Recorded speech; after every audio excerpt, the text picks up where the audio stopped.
Hey, team players, back with breaking down the fantasy value, this time of the LA Chargers. And the reason we're doing this on a per-team basis is you got to evaluate what the teams are going to be using these players for and what their game scripts are going to be, things of that nature. So the first thing off the bat with the Chargers is that they're playing the fifth hardest schedule in the NFL, but they also don't believe fourth downs exist. So they use a lot more offensive plays than most getting their conversions. They're above average on their third down conversion rate, which keeps that offense on the field a lot. And Herbert completes over 2/3 of his passes. So all of these things are great.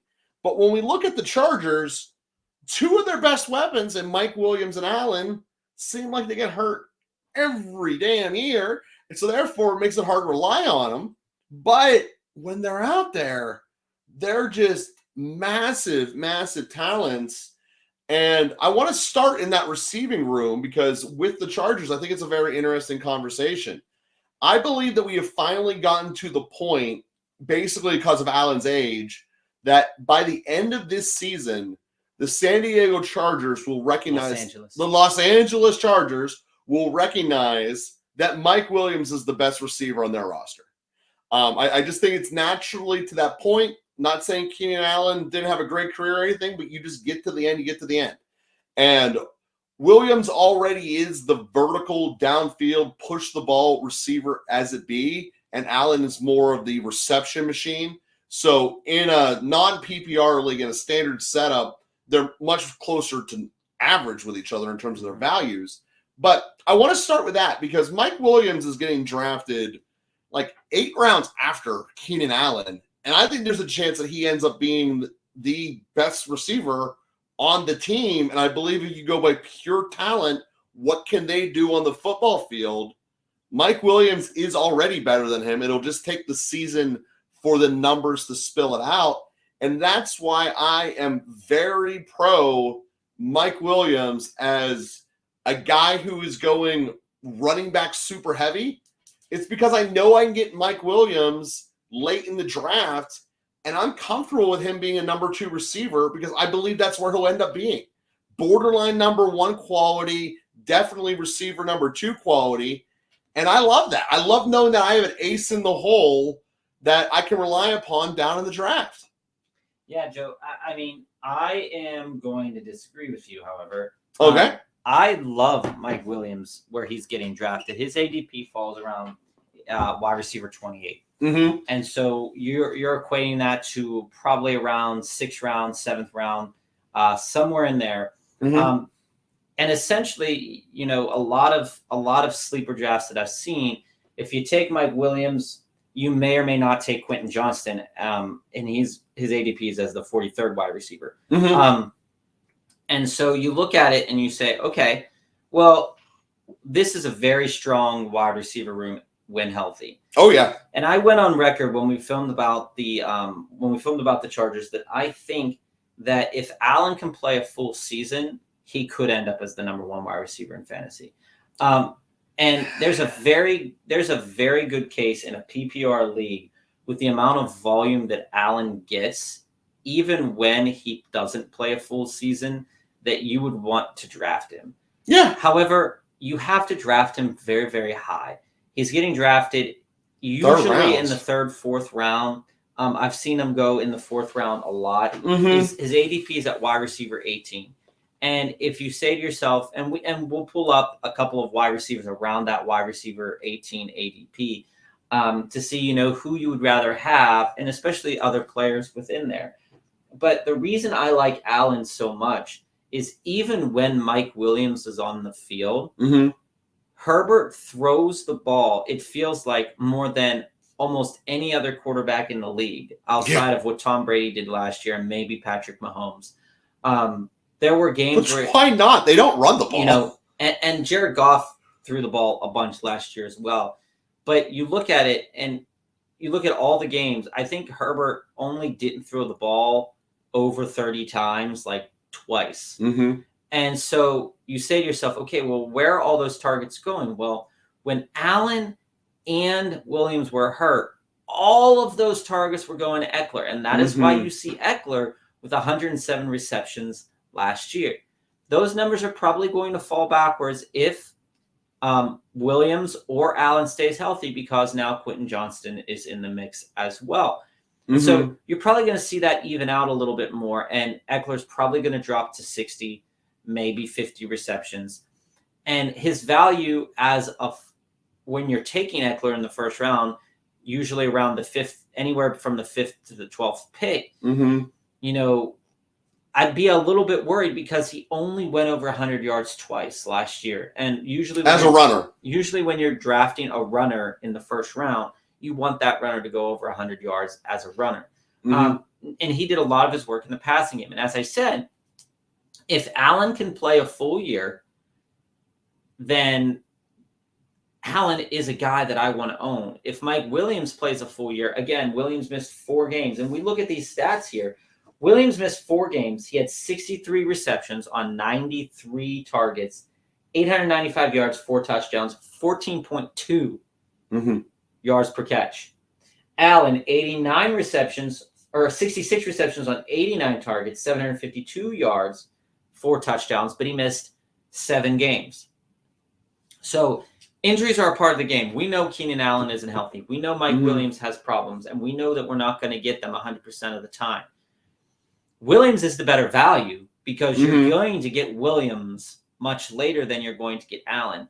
But I think, despite what you're saying here, I do think Mike Williams is absolutely talented. But I still feel like Allen can end up as the number 1 wide receiver in fantasy football. Keenan Allen, you're not looking at a guy that is going to score a ton of touchdowns, but his points are going to come points per reception. Now, there's a case to be made, like I said, that I'd like Keenan Allen. He could, with the way that this offense works, there's a very good possibility he could end up in the conversation as wide receiver 1 by the end of the year if those touchdowns go up. However, where the con is on Keenan Allen is that those touchdowns probably aren't going to go up because the room got a lot more crowded with Johnston, Eckler is there, and Williams. And so you're looking at and you're saying, well, is Allen a good value where I can draft him at? And I've got to say, despite what I'm saying about him statistically and what I think, he's not a really good value at the position that you have to draft him. Because when you look around at the ADP, and I'm going to look it up right now, so you're going to see me look down. You're looking at Allen as the wide receiver 18. So we go up and we see wide receiver 22, Christian Watson. Wide receiver 20, DeAndre Hopkins. Wide receiver 19, Calvin Ridley. Wide receiver 17, Amari Cooper. Wide receiver 24, McLaurin. Judy, 23. DJ Moore, 21. So if you're looking at all of those wide receivers around him and you said to yourself, I've drafted running backs early, I need to take a wide receiver. Yeah, Keenan Allen's not a bad wide receiver to take because he's probably going to get a ton of receptions. And you know that, but you don't know about his health. Ridley, on the other hand, you know he's probably going to get a ton of receptions, but you don't know about his drive. Watson, you don't know about his ability to actually hold on to the ball. Judy, you're not sure if he's going to come out and, throw up a stinker and Sutton comes in and does the job. McLaurin, you like McLaurin, but I do. These are the reason I'm mentioning all these guys is these are the guys that you're considering because you're also thinking about J.K. Dobbins, Dameon Pierce, Miles Sanders.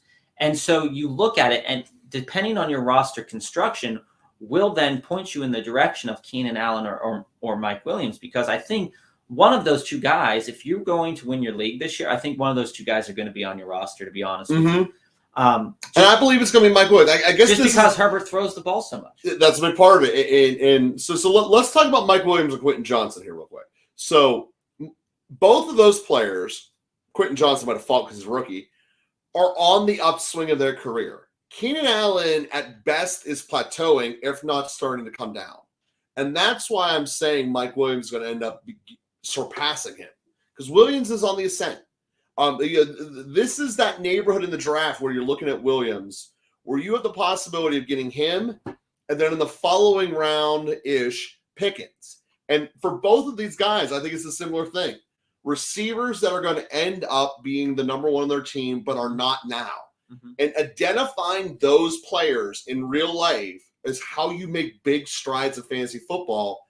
And Mike Williams is a prime candidate for it. And that's why I'm excited for it. But to dive into Quentin Johnston real quick, I need to make this analogy here. First off, it's very, very rare for a Garrett Wilson or J. Jeff scenario where rookies produce and do anything. And in this scenario, if both of the two of them stay healthy, being Allen and Mike Williams, I don't think Quentin Johnston is going to give you anything. What I really think Quentin Johnston is he's like Tyler Boyd. He's a handcuff in case one of the two big dogs go down. This is part of the reason why I'm more optimistic about the Chargers than Miami, because they have a handcuff. Miami doesn't. So this is when I look at the roster overall from a fantasies perspective. I think Quentin Johnston is incredibly overrated on a week-to-week basis, but if one of the two go down, Williams or Allen, I think Johnston becomes incredibly valuable.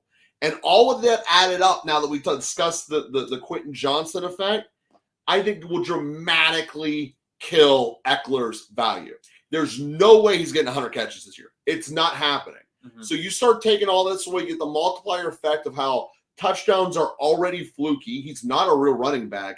There's a possibility Eckler ends up being out of the top 10 in running backs, and it's not a hard picture to draw. But it's not because of his talent. It's because of the situation. Last year, his situation was as golden as it possibly could be. And to have the chips fall like that again, Sandy or LA has already put in the reserve to keep that from happening. That's why they got Quentin Johnston. It also is an indicator that teams tell you what they believe through their offseason actions. They're also telling you they think that Allen is taking a step back, and that's why they brought in a first-round receiver. Well, you also look at the offensive coordinator. Right? They brought in Kellen Moore, who had the most points per game last year. This is a great offense to have on your fantasy team. There's a good chance that of the non-running quarterbacks, Herbie ends up having the best numbers. There's also a very good chance that when we look at the strength of their schedule, being the fifth hardest, that these guys are effectively going to be having to score points almost every drive. And that is a regular thing. So when I look at their schedule coming up here, they have about 4 soft offenses they're playing, and that's it. They play Tennessee, they play Chicago, and they play Denver. Of course, we just talked about Denver should be elite, and they play Vegas. That's it. Every other week, they're playing someone who should be putting up close to 24 or plus points a game, which means the Chargers are going to have to do it. So here's the thing. Here's a couple of things also to consider about, the players that we just mentioned. With Mike Williams, he is 1 year removed, from having a season where he had 1,100 yards on 76 receptions with 9 touchdowns.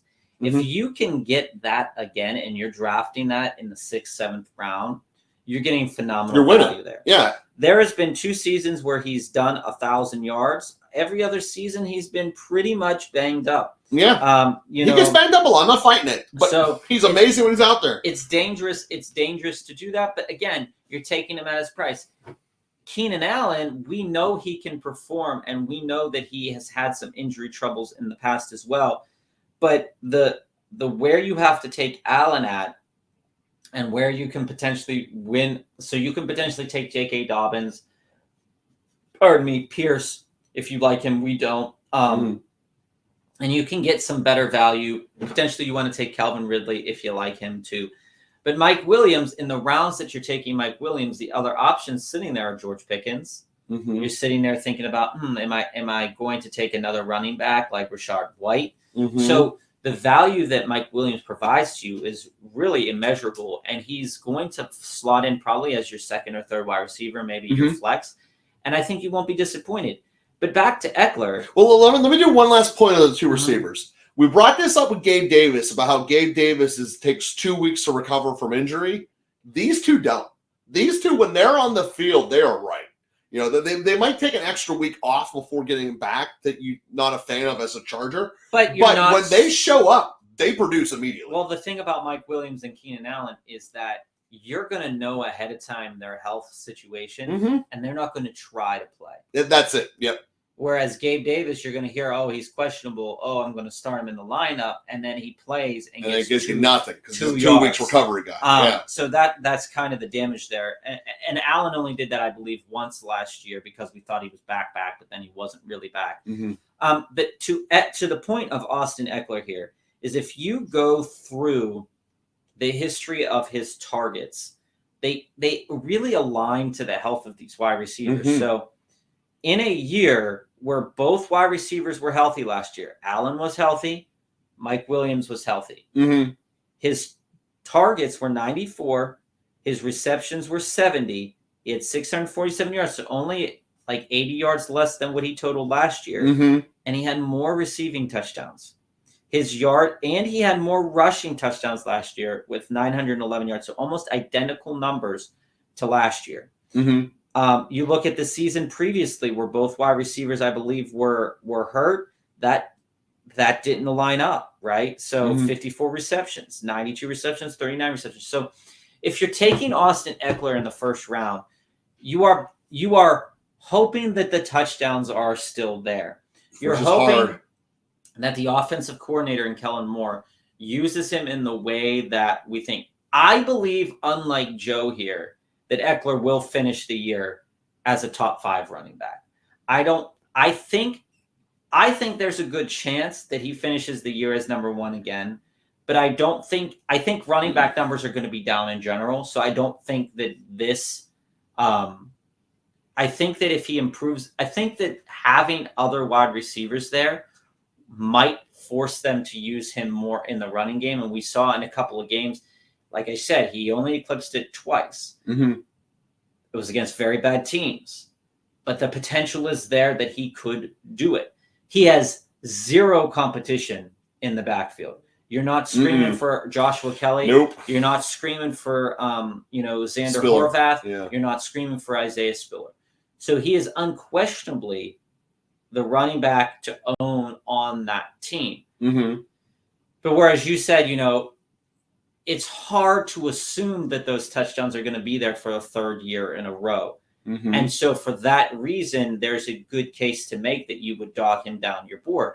However, I'm going to say this. You look at the players around Austin Eckler where you're drafting. I'd rather have Kelsey. The only 2 players that have 0 question marks are Kelsey and Diggs. And so you have to make that decision to yourself, and you have to say, okay, out of these 5 players, I'm Bijan. Question marks.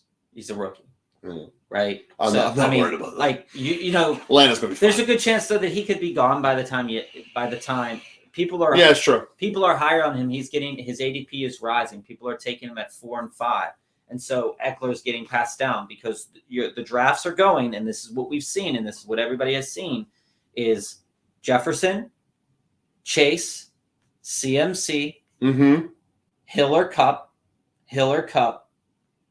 Kelsey's in that mix, yeah. Kelsey, Eckler.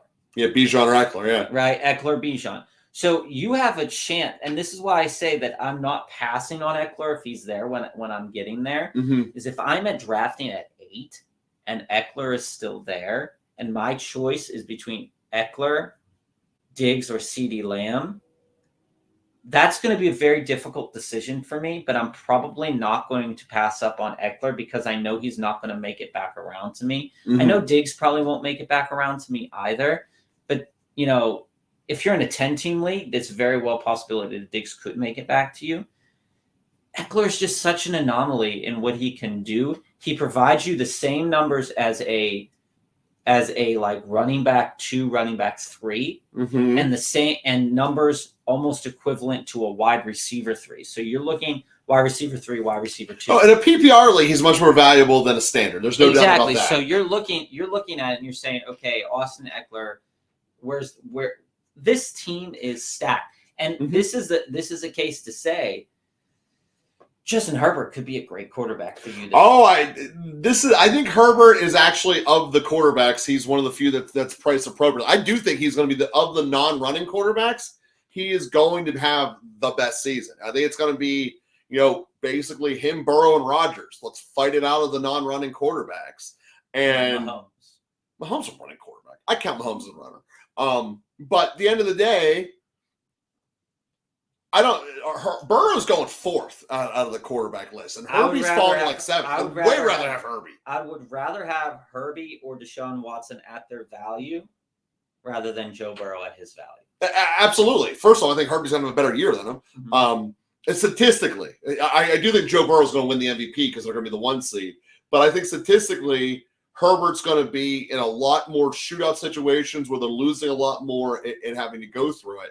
So when it's all said and done, I don't believe in drafting quarterbacks early. Anyway, I am very into some of my late quarterbacks that we've discussed throughout. But you don't have to draft Herbie early. He's like seventh, eighth round. But it literally has come down to this. Would I rather have Mike Williams or Herbie? And I'd rather have Mike Williams. Well, he's the quarterback you take before Trevor Lawrence is taken. Yeah, no, and then that's fair. He should be taken. He's like the 5th or 6th quarterback because you have Mahomes, Allen, Hurts, Burrow, Fields, and then the 6th quarterback is usually Herbert. Yeah, which makes sense. Or you also have Lamar. So Lamar and Herbie. So you have them all around the same kind of way. And the later on in the offseason as it goes, the more I've seen quarterbacks fall. Even Patrick Mahomes is falling a couple of picks.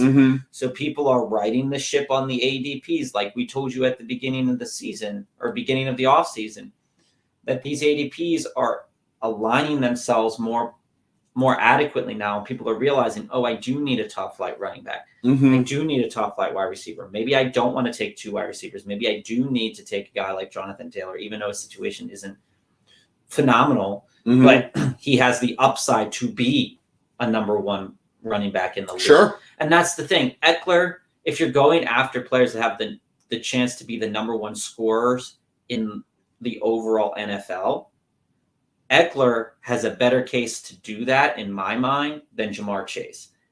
I think Jamar Chase the Chargers are going to need to score more points than the Bengals. That's a fact of life. At where you have to take Jamar Chase, I think Jamar Chase is not a good pick. And I've said this before. Well, yeah, but let me clarify what I just said right there. I'm not saying that the Chargers will score more points than the Bengals. I'm saying the Chargers are going to need to score more points based upon the offenses they're playing against. I think they could.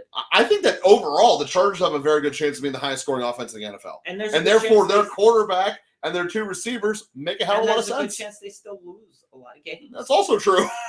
You should punt sometimes. It would be good for your team. Yeah, this team isn't making the playoffs, by the way, for all you Chargers fans out there. Sorry for bursting the bubble.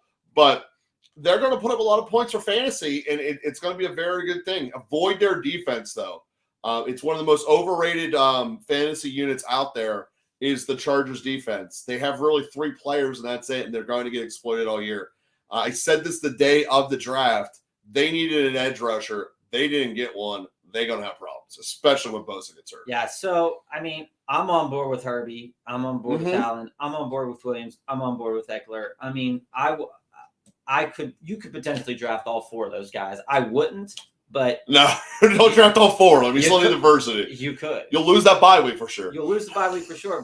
But you could definitely do it. And well, the problem is Herbie and Mike Williams go basically right next to each other. So it'd be very logistically hard to do it unless you were on the turn.